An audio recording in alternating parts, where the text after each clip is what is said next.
I am the Tofu Golem. Please enjoy the video. In this video, I will show how to make enchilada rice.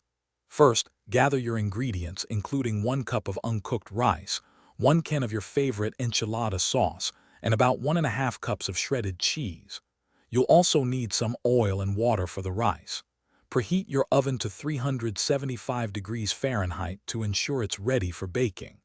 Cook the rice according to the package instructions, usually with 2 cups of water, until it's tender. Once your rice is cooked, transfer it to a large mixing bowl. Pour in about half of your enchilada sauce and stir everything together until the rice is evenly coated. Next, take half of this flavorful rice mixture and spread it out into the bottom of a 9x 13-inch baking dish. Then, generously sprinkle about 1/3 of your shredded cheese over that first layer of rice, creating a delicious foundation.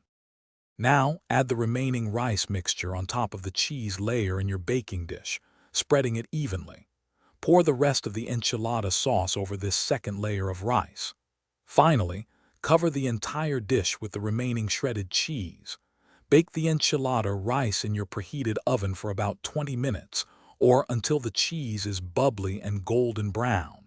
Let it rest for 5 minutes before serving. Enchilada rice is incredibly versatile.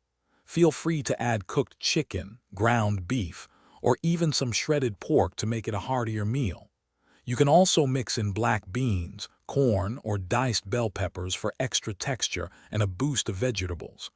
Don't forget to check the description for a link to the Echo Dot smart speaker and other great deals.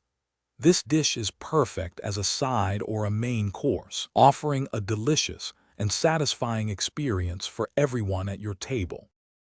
Thanks for watching. Consider subscribing if we helped you today.